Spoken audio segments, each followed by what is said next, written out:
पंडित जी, अलग अलग अंगों की अगर हम बात करें शरीर के अंगों की, तो शनि ग्रह का इन अंगों पर किस तरह से असर पड़ता है, और चूंकि अभी कोरोना काल है तो घर बैठे ही कौन से उपाय किए जा सकते हैं अच्छी सेहत के लिए?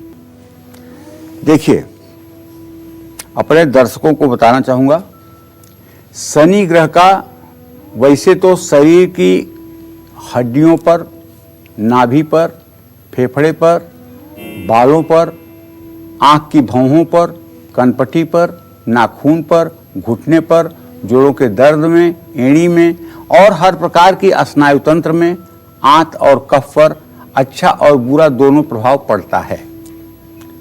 लेकिन ज्योतिष शास्त्र के अनुसार खास करके हड्डी और नाभि पर शनि का प्रभाव माना गया है।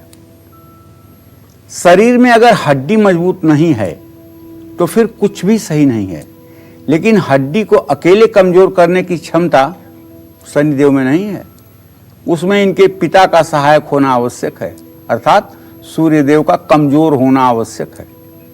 जब तक सूर्य नहीं कमजोर होगा तब तक ना हड्डी खराब होगी और ना आत्मविश्वास कम होगा। कैल्शियम और आयरन की कमी के चलते हड्डियां कमजोर होती हैं, तो शनि के कारण हड्डियों की समस्या अगर है तो स्नायु तंत्र कमजोर होगी।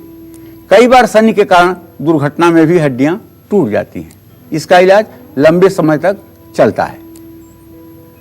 पीठ में अगर घाव हो जाए और वो घाव सूखने को ना आवे तो उसको पक्षाघात कहते हैं। मैं आप लोगों को एक बात और बताता हूं, आध्यात्मिक रूप से इस ब्रह्मांड में जो कुछ भी है वो सब कुछ आपके शरीर में है। यद ब्रह्मांडे तत्पिंडे, जो इस पिंड में है वो इस ब्रह्मांड में है, और जो इस ब्रह्मांड में है वो इस पिंड में है। बच्चा जब अपनी मां के कोख में रहता है तो बच्चे के दोनों पैर उसके गले में फंसे हुए होते हैं, बच्चे का सर नीचे होता है और बच्चे का नीचे का भाग ऊपर होता है। इसलिए आध्यात्मिक चेतना के लोगों द्वारा ये निश्चित किया गया है कि मूलाधार चक्र अर्थात गुदा मार्ग, रेक्टिम, इस पर शनि का वास है। बवासीर, पाइल्स, फेस्टुला, भगंदर, ये सब जो भी रोग होते हैं ये शनि के अष्टम भाव को प्रभावित करने के कारण, द्वितीय भाव को प्रभावित करने के कारण ही होते हैं। ये गंदे रोग तो हैं, शनि गंदगी का कारक है। तो ऐसे में फेस्टुला, फेस्टुला, भगंदर, बवासीर, अर्श, ब्लीडिंग होना, वात जनित कष्ट होना, ये सब शनिदेव देते हैं। तो कहने का मतलब यह है कि इन सारी समस्याओं से अगर आप चाहते हैं कि आपको निजात मिले तो मैं आपको बताना चाहूंगा कि हड्डियों का बुरा प्रभाव आप पर अगर पड़ रहा है तो एक दिन छोड़कर सरसों के तेल से अपने पूरे शरीर की आपको मसाज करनी चाहिए, पेट और सीना छोड़ करके। शनिवार की शाम को सरसों के तेल में अपना चेहरा देख करके तेल दान करना चाहिए। नित्य हनुमान चालीसा का पाठ करना चाहिए, इससे भी दुर्घटना का बचाव होगा। कैल्शियम और आयरन की चीजें ज्यादा खानी चाहिए।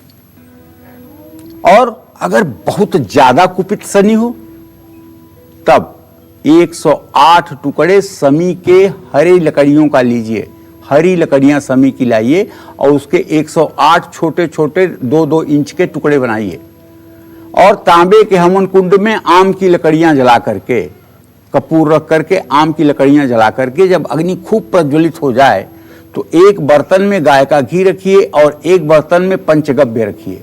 पंचगव्य में क्या क्या आता है? गाय का घी, गाय का दूध, गाय की दही, गाय का मूत्र, गाय का गोबर, ये 5 चीज पंचगव्य में आती हैं। तो एक कटोरे में पंचगव्य रख लीजिए, एक कटोरे में गाय का घी रख लीजिए। आधी लकड़ी को घी में डुबाइए, आधी लकड़ी को पंचगव्य में, और ओम सन्नो देवीरविष्टय आपोभवन्तु पीतये संयोरभिस्रवन्तु नः स्वाहा। ओम नीलांजन समाभासम रविपुत्र मेमाग्रजम छाया मार्तंड संभूतम तम नमामि शनैश्चरम स्वाहा। इस तरह से 108 आहुति लगातार 19 दिनों तक हवन करिए। मैं दावे के साथ कह सकता हूं बड़ा सा बड़ा प्रकोप शनि का होगा, वो भी आपके ऊपर से दूर हो जाएगा, इसमें संदेह नहीं है। नमस्कार, मैं हूं मानक गुप्ता।